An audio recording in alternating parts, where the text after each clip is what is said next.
그리스도의 삼중직 개혁파 신앙의 심장 중에서 17세기의 웨스트민스터 신앙고백서는 하나님께서 그분의 영원한 목적에 따라 독생자이신 주 예수를 택하시고 세우셔서 하나님과 사람 사이의 중보자, 선지자와 제사장과 왕, 교회의 머리와 구주, 만유의 상속자, 세상의 재판관이 되게 하시고 영원부터 한 백성을 주어 그분의 씨가 되게 하셨으며 그분으로 말미암아 구속하시고 부르시고 의롭다 하시고 거룩하게 하시고 영화롭게 하시기를 기뻐하셨다고 선언합니다. 웨스트민스터 신조는 이 짧은 진술에서 그리스도의 중보자 직분을 요약했습니다. 모세가 구약의 중보자였던 것처럼 예수님은 새 언약의 중보자이십니다. 중보자란 둘 이상의 당사자 사이의 중개자입니다. 우리 문화에서는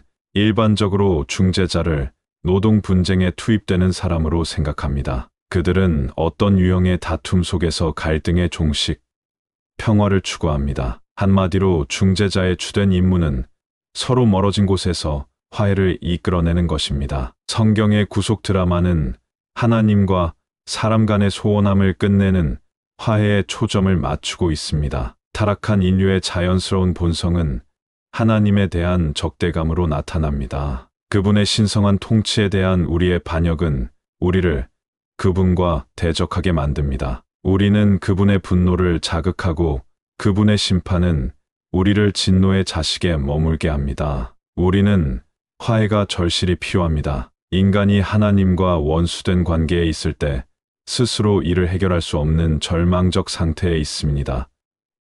하나님은 그리스도를 중보자로 임명하셔서 원수된 관계를 끝내고 그분과 화목되기를 기뻐하셨습니다. 우리는 모세를 구약의 중보자라고 말하지만 그의 중재 사역은 궁극적인 화해를 위한 것이 아니었습니다. 그의 주된 중재 사역은 하나님의 대변인으로서 하나님의 백성을 시내산에서 한 국가로 형성할 때 율법을 전달하는 것이었습니다. 사실 모세만이 이 언약의 유일한 중보자는 아니었습니다. 다른 사람들도 그 역할을 어느 정도 수행했습니다. 선지자의 직분, 제사장의 직분, 왕의 직분 등 세 가지 주요 중보자 직분이 있었습니다. 이 직분을 맡은 사람들은 이러한 기능을 위해 하나님으로부터 기름 부음을 받았습니다. 기름 부음이라는 개념은 구약 성경에서 최고의 기름 부음 받은 자가 되실 분을 고대하면서 성경 역사에서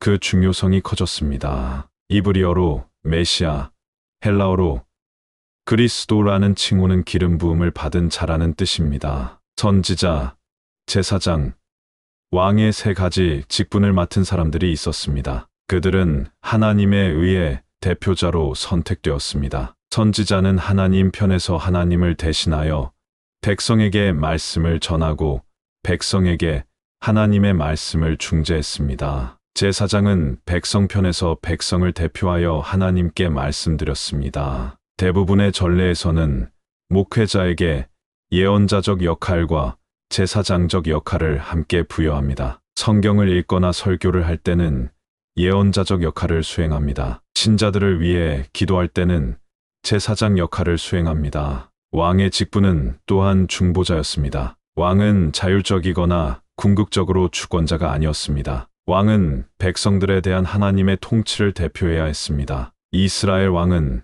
그 자신도 하나님의 율법의 적용을 받았습니다. 왕은 자신의 직무를 수행하는 방식에 대해 하나님께 책임을 지고 대답해야 했습니다. 구약 성경에서 왕과 선지자 사이에 빈번한 갈등은 왕이 하나님의 율법의 제약으로부터 자유를 찾으려는 그러한 왕들의 타락으로 인해 유발되었습니다. 선지자들은 하나님을 위해 왕들에게 회개하고 궁극적인 왕에게 복종할 것을 촉구했습니다. 존 칼빈은 나중에 웨스트민스터 신앙고백서가 암시하는 그리스도의 삼중직에 대한 개혁주의 교리를 발전시켰습니다. 이 삼중직 무누스 트리플렉스은 구약의 선지자, 제사장, 왕의 역할이 그리스도의 인격 안에서 통합된 것을 말합니다. 구약 시대에는 많은 선지자들, 제사장들, 왕들이 있었고, 그래서 이러한 명칭은 일반 명사였습니다. 그리스도가 오신 신약 시대에는 안드레가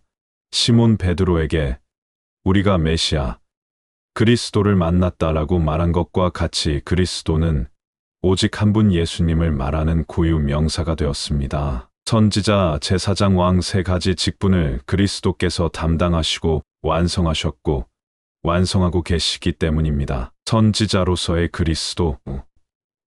그리스도 안에서 선지자의 직분은 그 정점에 이릅니다. 그리스도는 그 이전이나 이후의 어떤 선지자의 수준을 뛰어넘으십니다. 그분은 성경 예언의 대상이면서 동시에 주체이십니다. 구약 선지자들의 주요 주제는 그리스도의 오심이었습니다. 그들은 그리스도의 탄생과 사역, 그리고 속죄의 죽음을 예언했습니다. 그들은 하나님의 기름 부음 받은 왕이자 백성의 구세주가 될 메시아를 고대했습니다. 예수님은 선지자의 역할 또한 수행하셨습니다. 예수님은 세례를 받으실 때 성령의 기름 부음을 받았습니다. 예수께서 세례를 받으시고 곧 물에서 올라오실새 하늘이 열리고 하나님의 성령이 비둘기 같이 내려 자기 위에 임하심을 보시더니 하늘로부터 소리가 있어 말씀하시되 이는 내 사랑하는 아들이요 얘 기뻐하는 자라 하시니라.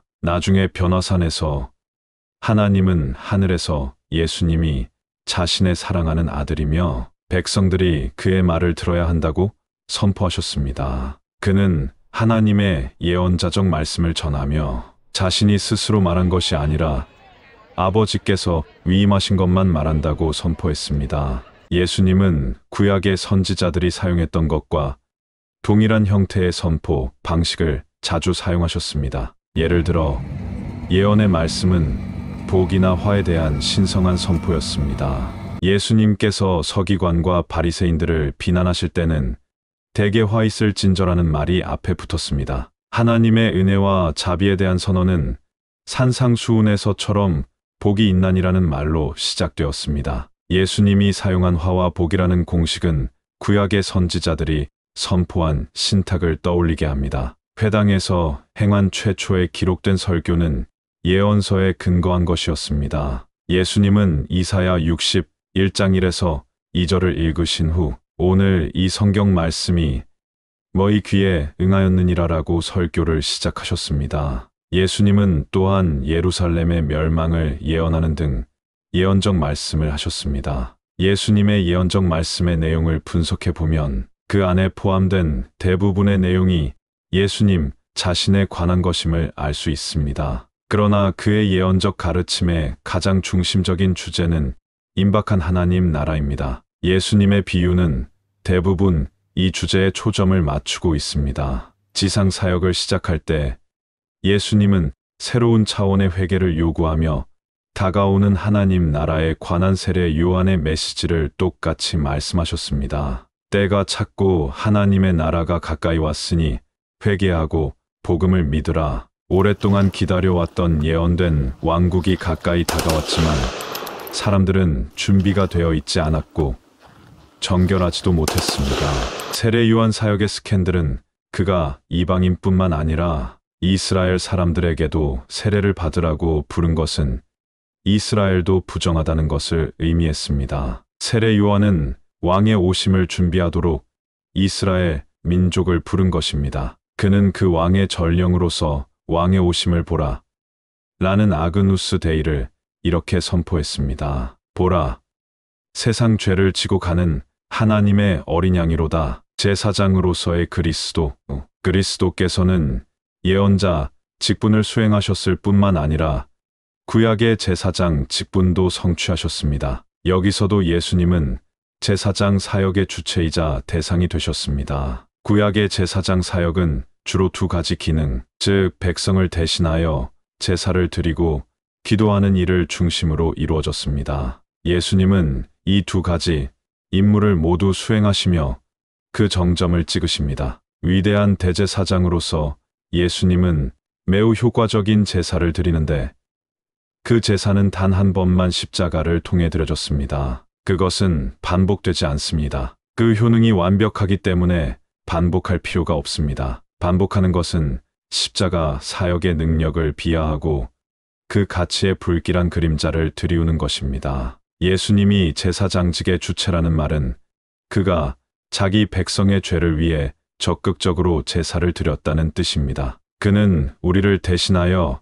최고의 희생을 바쳤습니다. 신약 성경은 예수님이 이 희생을 자발적으로 하셨다는 점을 이해하는 것이 중요하다고 강조합니다. 비록 로마 당국에 의해 처형당했지만 로마 당국은 그가 기꺼이 허락한 것 외에는 그를 통제할 권한이 없었습니다. 예수님은 아무도 자신의 목숨을 빼앗을 수 없다고 말씀하시면서 양들을 위해 자신의 목숨을 내놓으셨습니다. 예수님 자신이 또한 제사장 사역의 대상 곧 희생 제물이셨습니다. 그가 드린 제물은 황소나 염소가 아니라 바로 자기 자신이었습니다. 구약의 동물 희생은 속죄를 위한 본질적인 가치가 없었습니다. 그것은 그리스도가 이루실 궁극적인 희생을 나타내는 그림자나 상징에 불과했습니다. 황소와 염소의 피가 아닌 그분의 피만이 하나님의 공의의 요구를 충족시킬 수 있습니다. 그분은 흠없는 어린 양의 희생 제물,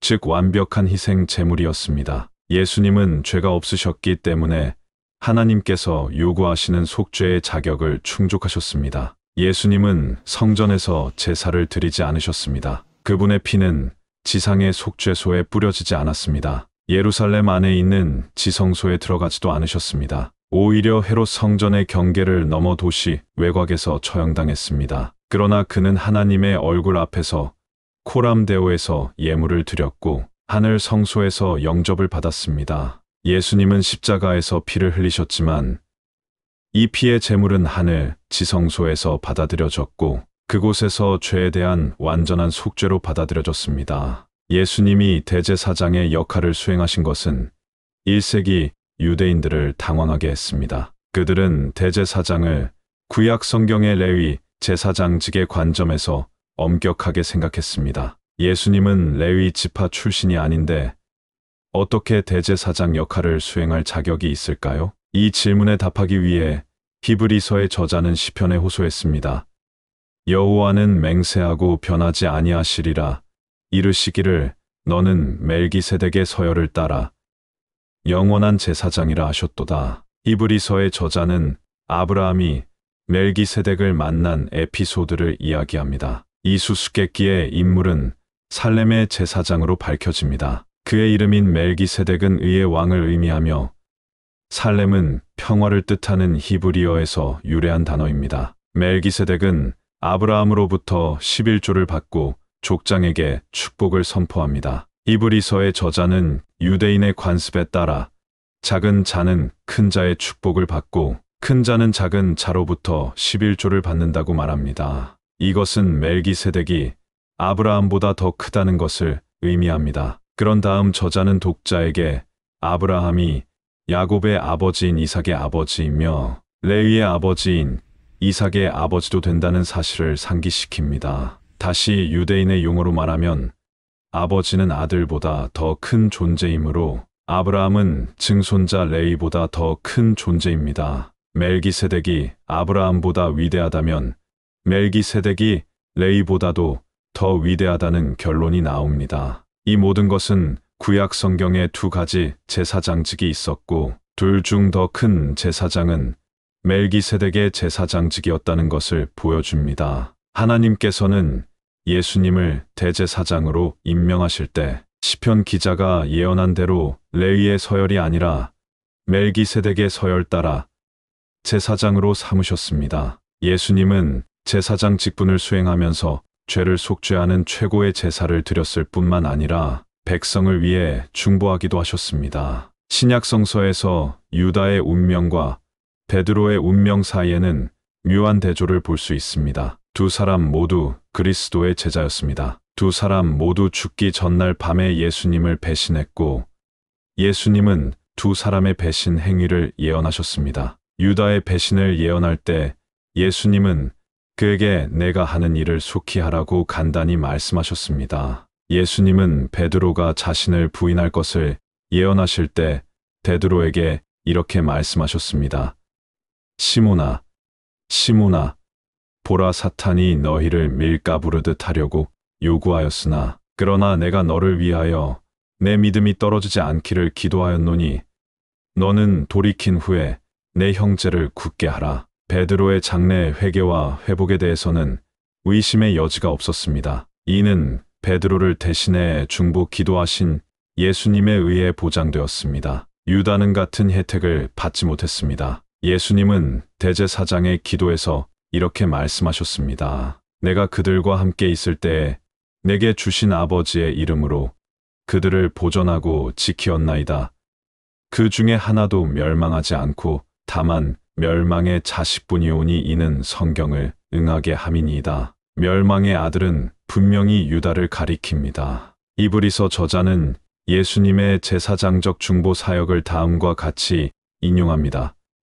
그러므로 우리에게 큰 대제사장이 계시니 승천하신 이 곧 하나님의 아들 예수시라. 우리가 믿는 도리를 굳게 잡을지어다. 우리에게 있는 대제사장은 우리의 연약함을 동정하지 못하실 이가 아니요 모든 일에 우리와 똑같이 시험을 받으신 이로되 죄는 없으시니라.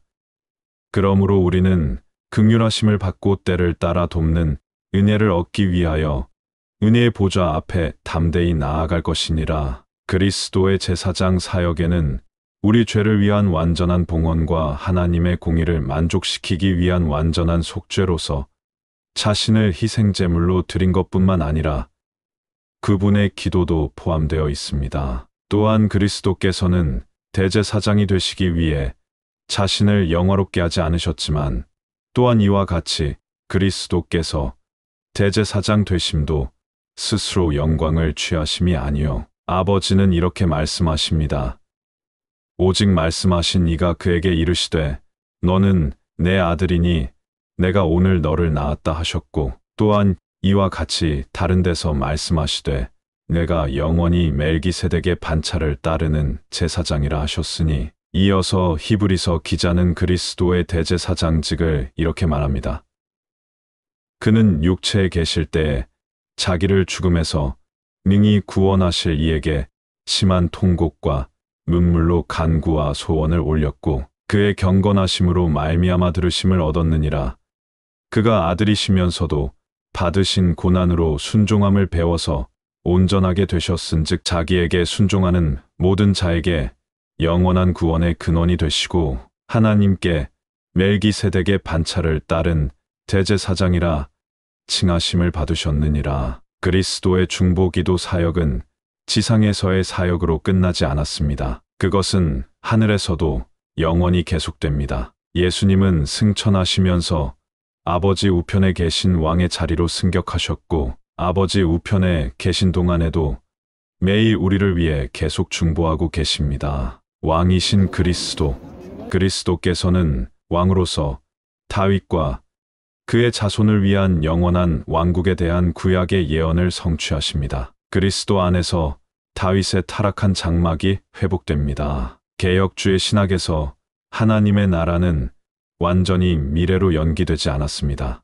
그 나라는 아직 완성되지는 않았지만 이미 시작되었고 전제 진행형입니다. 지금은 세상에 보이지 않습니다. 그러나 그리스도는 이미 승천하셨습니다. 그리스도는 부활과 승천을 통해 지극히 높은 왕으로서 취임하시는 대관식을 가지셨습니다. 바로 지금 이 순간 그분은 만왕의 왕이자 만주의 주님으로 통치하고 계십니다. 예수님은 하나님 우편에 보좌에 앉으셨고 하늘과 땅의 모든 권세가 그분께 주어졌습니다. 그리스도께서 이제 우주적 권위의 최고 자리를 차지하셨다는 것은 심오한 정치적 현실입니다. 이 세상의 왕들과 모든 세속 정부는 이 현실을 무시할 수는 있지만 되돌릴 수는 없습니다. 우주는 민주주의가 아닙니다. 그것은 군주제입니다. 하나님께서는 자신의 사랑하는 아들을 탁월한 왕으로 임명하셨습니다. 예수님은 국민 투표가 아니라 신성한 권리로 통치하십니다. 앞으로 모든 무릎은 자이든 타이든 그분 앞에 무릎을 꿇을 것입니다. 그렇게 하지 않는 사람들은 철장으로 깨뜨려지고 질그릇같이 부서질 것입니다. 현재 그리스도의 왕권은 보이지 않습니다. 우리의 왕은 눈에 보이지는 않지만 그의 통치는 실제합니다. 그 어떤 찬탈자도 그의 손에서 왕권을 빼앗을 수 없습니다. 우리는 이 세상에서 추방자와 같이 살지만 예수님이 비유를 통해 말씀하신 멀리 여행을 떠나 곧 돌아오실 왕께 충성을 다해야 합니다. 우리는 그분이 영광스럽게 다시 오실 날을 기다리며 그분의 부재 속에서 그분께 우리의 모든 삶을 전적으로 드리기 위해 노력합니다. 우리의 사명은 그리스도께서 하늘나라로 떠나시기 직전에 우리에게 지시하신 그분의 통치를 증거하는 것입니다. 오직 성령이 너희에게 임하시면 너희가 권능을 받고 예루살렘과 온 유대와 사마리아와 땅끝까지 이르러 내 증인이 되리라. 아멘. 주 예수여 어서 오시옵소서.